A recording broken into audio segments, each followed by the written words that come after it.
everybody. Bev Yanez, the head coach. Bev, we've got a lot of people on the call, so I'll try to limit questions to one or two for everybody. If you just want to give us your thoughts on the results and obviously the crazy circumstances about this game. Yeah, no, obviously, the emotion that carried over from just a few days ago with Sav was really tough for a lot of people. I think emotionally, everyone that was present, and obviously everyone that was watching the game as well. Very difficult moment for a lot of people, and emotionally, it's been a lot the past few days just thinking about Sav, and we're just so happy that she's doing better and she's in good care, she's in good hands. Um, and yeah, it's brought obviously a lot of emotion this week with how much everybody cares for her. And again, we're just so happy that she's doing well.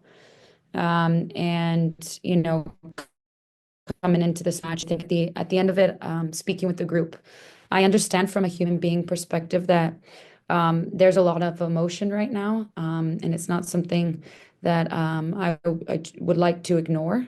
That's just the reality. There's a lot of emotion around the incident that occurred, and then obviously in regards to the game, I think we could have and should have finished some chances early on to put us in a better position. Um, and that's just the reality of the match itself. Got it. We'll go to Ashley first, and then Dan, you'll get the next question. Hi, Bev.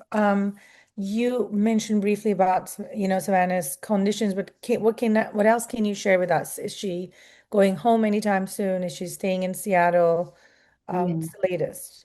Yeah, and I think obviously everybody's concern, I think for, myself processing it and relating to everybody that had processed it, and of course her experiencing it, I immediately just went to mom mode, if this, she's someone's daughter. And football becomes very quickly completely irrelevant.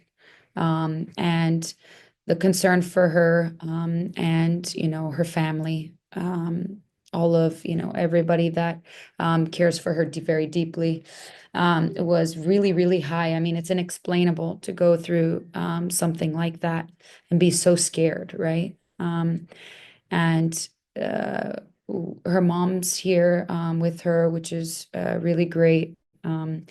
She's still getting test ran, so we don't know how many, more days that she'll be here getting those tests done.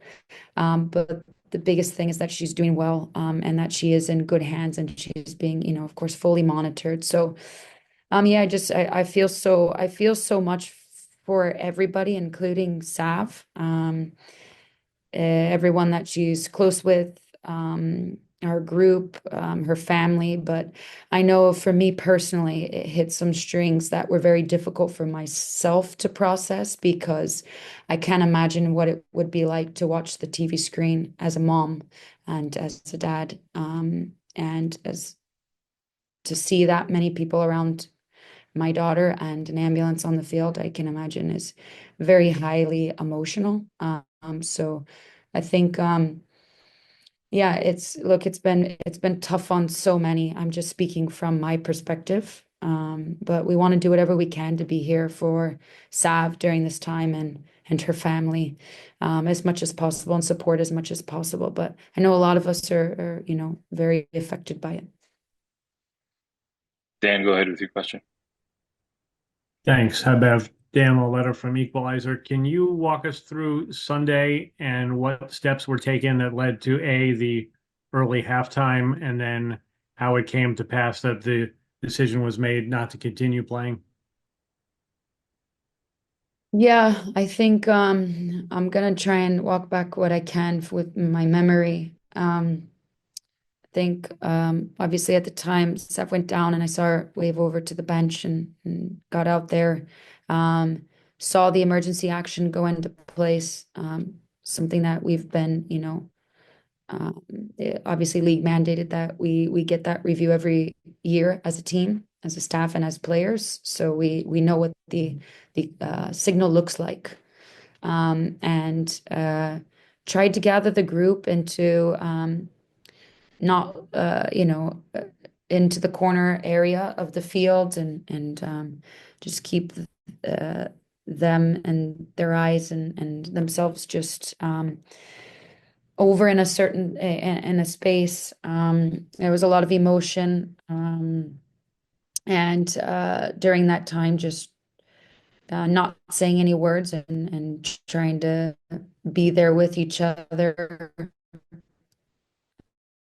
Uh, you feel it starting to come out on the field. You see the full action, the emergency action plan. You just be scared, and there's risks for it. And at that, Mitch had a conversation for me with the fourth official, and started carrying on that conversation about just getting to halftime. Like, can we get as I was over here with the players, can we get inside into the locker room? Like, there's just a lot of emotion, and as we're making our way in, I could see the emotion from both teams, etc. Harvey and I embraced each other on the way in, and we, whatever we need to do, whatever's best for Sav, and whatever's best for the, like, we'll do that. And it's just finding the lines of communication to understand what's going on.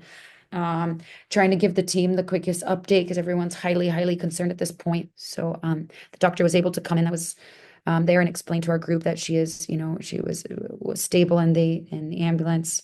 And yeah, it's just look, it's honestly, trying to recollect it feels like a little bit of a blur, a little bit. But I know as a group, I stepped outside and started chatting with obviously the Rain, and everybody, and the league, and the Rain were incredibly cooperative, and really, like, whatever's best, whatever's best, whatever's best. And we knew the right thing right away. It was very quickly that we knew the right thing, and we just took full action. We're not playing this game. And I'm so grateful for everybody's support in that. You just realize how quickly football becomes the bottom of the list. You're in a match, you're coaching the match, you're looking at their tactics, you're assessing what you would normally do every game day. And then it becomes nothing. It becomes not important. Nothing about it was important anymore. And it came all about what's best for the people, what's best for Sav, and what's best for everybody. And we knew pretty quickly that was no game. So took action there, and then obviously informed the team. Both teams informed themselves of the news, and then that was that. So yeah, look, I don't have many words. I apologize that I don't have many words, and I apologize if I'm being repetitive. It was very something that you could obviously never prepare for, and something that has just been so tough on so many people. Anybody else with questions for Bev at the moment? Ashley, go ahead. One more from me. I know it's very difficult, but can you tell us a little more about even coming back today for the team? Like, playing under these circumstances play a huge toll on players. Like, would it be ideal to, like, play this game instead of doing it this way, other way, perhaps to, like, have more time for the players to, like, actually digest the news a little bit better? I think look, I don't know if this is happened a lot before, a game that needs to be completed with just 45 minutes. There was a lot of things to process, and we did everything that we possibly could to ensure that everybody felt good about it and was very open in the process and communication with it. And that's ultimately, we just did our best to communicate everything that we could and look at everything that we possibly could, and kept the group informed that entire time, while everybody, processing that everybody was, of course, and understandably, highly emotional. So, but yeah. Thank you. We'll go course. Dan and then Kent, and then maybe one more. Anybody else has one more, but Dan and Kent.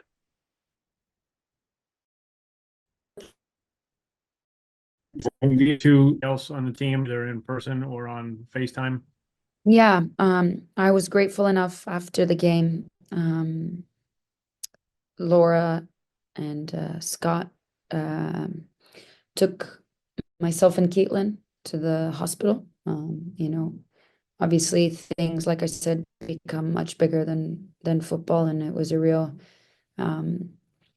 uniting moment. Obviously, Laura given me a ride over there, and was able to see her, and obviously made me really happy to see her. So at that time, by the time I got there, obviously energetic, sitting up, talking. So I've been, and obviously you're just so heavy with the experience and kind of what she's just gone through, and maybe what her family and everybody else has experienced during that time. Then I was also grateful to go visit her yesterday as well. I'm trying to keep track of the days. And we were able to drop off some snacks and some sodas and some goodies for her, coloring book, these types of things. But look, our medical team has been absolute rock stars in this. It's been heavy on so many. And yesterday as well, some vans to go visit her were, available. Yeah, just doing we're doing the best that we can to be there for the players with something that's has been so traumatizing to the group. So yeah, that's where that's at. You. Yeah, of course. Go ahead, Kent. Bev, how did you handle today with your players? Because I could imagine like the field was probably the last place you guys all wanted to be heading into tonight's game. Yeah, I think it's just the human being piece of it all. Like, in reality, at the end of the day, no matter what we do is not who we are, right? And our jobs do not define us. And today was, let's do whatever, we can, and let's have, right? 45, exert yourself as much as possible, and let's just do this for Sav today. And I just think it's really important to acknowledge that, not only has the emotions been very high because football has become so secondary, third, fourth, fifth drop for when something like that occurs. And obviously the emotion with that, but also, we're in market a little bit longer. So, our whole group's been working hard to schedule all the little details to be in a market longer, which is a lot of behind the scene pieces, while trying to still make sure the group doesn't, have to be in the know for all of those pieces, but a lot of stuff behind the scenes, a lot of work, put into all of those pieces as well. But yeah, I think it's raw emotion. That's why I don't have many words. I've tried to do what I can to be the leader that the group needs right now, and try not to show, try to be whatever that is for them, and support them however I can. But I'm here to tell you it's been a very emotional time for everybody. And it's difficult.